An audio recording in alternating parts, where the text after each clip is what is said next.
Estamos nessa caminhada quaresmal e a cada domingo nós vamos dando um passo, para nos aproximar cada vez mais dessa via sacra que vamos viver, da Semana Santa, para bem podermos celebrar depois com todo entusiasmo e alegria a vitória de Cristo sobre o pecado e a morte, com a sua ressurreição, com a Páscoa. Domingo passado, Jesus ia para o deserto. Jesus, após o seu batismo, ele conduzido pelo Espírito ao deserto.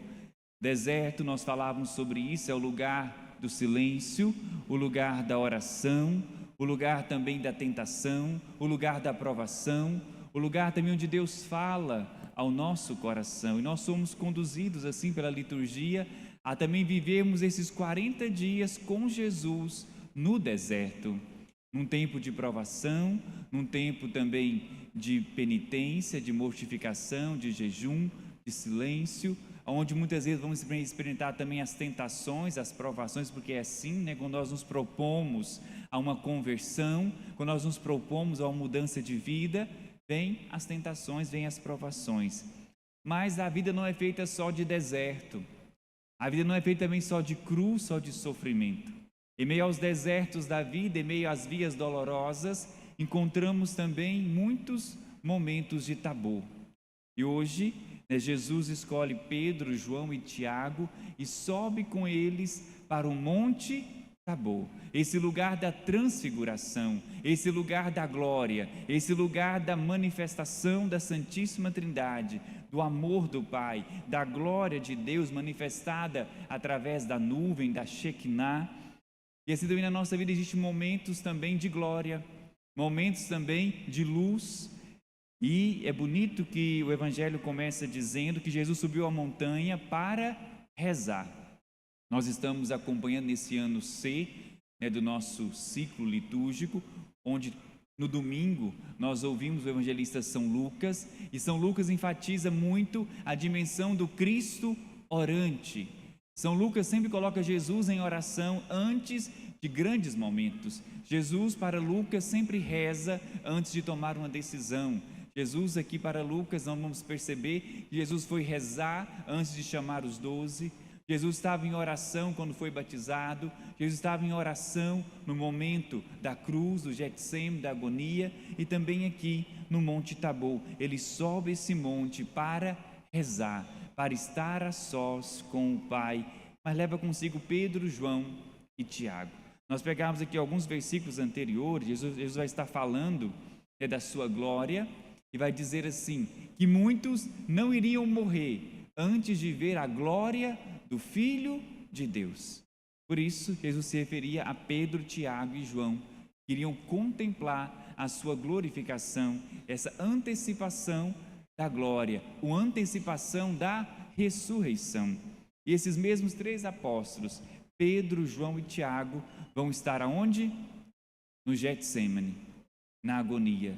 Primeiro eles olham e veem Cristo glorificado, transfigurado, para que quando eles olhassem, vissem Jesus desfigurado, transpassado pela cruz, em profunda agonia, suando sangue, eles não se desesperassem diante do mistério da dor, mas pudesse ter mais gravado também no coração a imagem e a antecipação da ressurreição. E aqui a liturgia traz esse paradoxo, que faz parte da vida cristã: luz e trevas.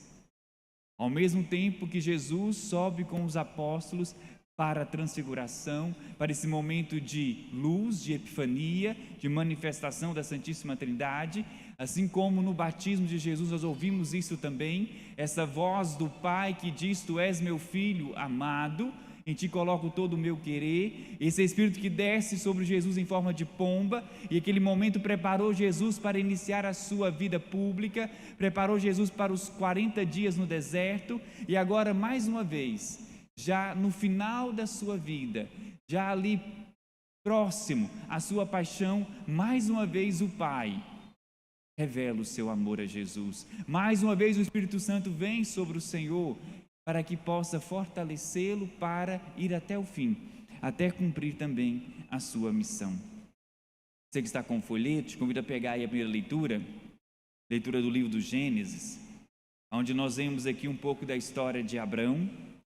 E é muito bonito, né, essa passagem onde Abraão também vive um momento de trevas, um momento de crise. Para nós entendermos um pouco o contexto, Abraão morava em Ur, na Caldeia, e ele escuta a voz do Senhor, o chamado de Deus, ele deixa tudo e vai porque acreditou. É o nosso pai na fé, aquele que acreditou na promessa de Deus, que Deus iria dar para ele o quê? Uma terra e uma posteridade.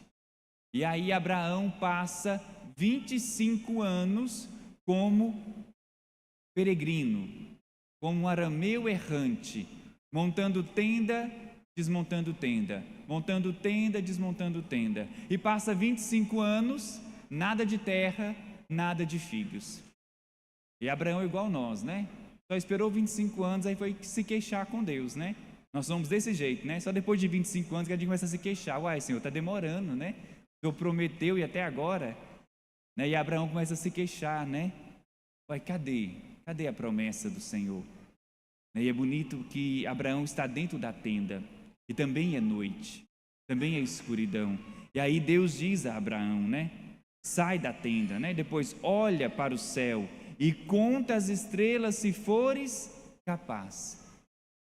Experiência bonita de Abraão, que estava fechado em si mesmo, lamentando as demoras de Deus. E o Senhor diz para ele: Abraão, sai da tenda, olha para o céu, e mesmo em meio às noites escuras, existem estrelas e a lua para nos iluminar. Olhe para o céu, contemple as estrelas e conta se for capaz. Assim será a sua descendência. E naquela mesma noite, Deus fez aliança com Abraão. Deus pede para que Abraão pegue os animais, possa parti-los ao meio, né, e oferecer em sacrifício. E ali Abraão fica a noite inteira esperando o Senhor acolher o seu sacrifício. E no meio daquela noite vem o quê?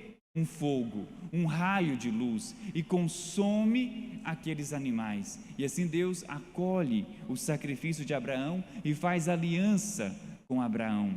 E aqui nós podemos olhar e perceber, também em meio à noite, em meio à escuridão, essa luz de Deus que se manifesta. Qual o significado desses animais partido ao meio? É um sinal da aliança.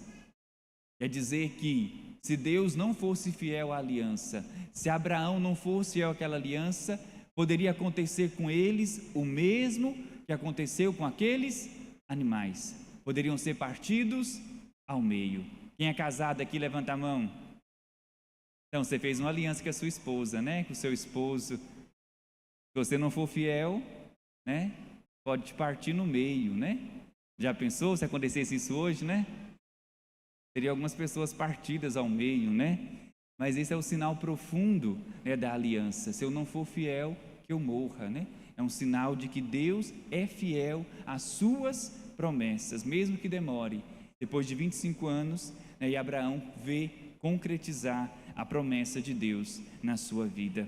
E também o Monte Tabor, esse momento de luz, de manifestação da glória do Senhor, que prepara Jesus para outro monte, o Monte Calvário. Que prepara Jesus para a agonia do horto das oliveiras. E a nossa vida também ela é feita assim.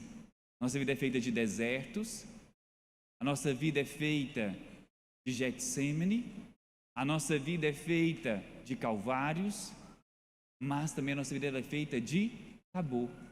Existem momentos também que o Senhor nos conduz a esse lugar alto, a esse lugar de intimidade, aonde também nós experimentamos esta epifania, essa manifestação do amor de Deus, onde nós ouvimos essa voz do Pai que diz ao nosso coração: Tu és meu filho, tu és minha filha, muito amado. Aonde nós experimentamos também essa Shekinah, né, que é esta nuvem, nós vemos durante todo o Antigo Testamento, essa presença do Espírito que acompanhava o povo pelos 40 anos no deserto, essa nuvem que descia na tenda de reunião, essa nuvem que desceu sobre o templo quando ele foi dedicado, essa nuvem que vem também sobre Jesus no Tabor, que vem também sobre a nossa vida, que é a presença, que é a graça do Espírito Santo. Por isso, precisamos viver com profundidade os momentos de Tabor, os momentos de luz e glória que vai nos preparar o quê? Para a cruz. Para quando vier a tribulação, quando vier a agonia, quando vier a solidão, a angústia do Getsêmani, quando a cruz chegar na nossa vida, nós possamos ter a certeza de que aquilo passa e de que a glória do Senhor há de permanecer. E aqui tem uma frase de Dom Henrique, ele dizia assim: nunca desista, no momento de trevas, de uma decisão que tomastes no momento de luz. Vamos repetir? Nunca desista, no momento de trevas, de uma decisão que tomastes no momento de luz.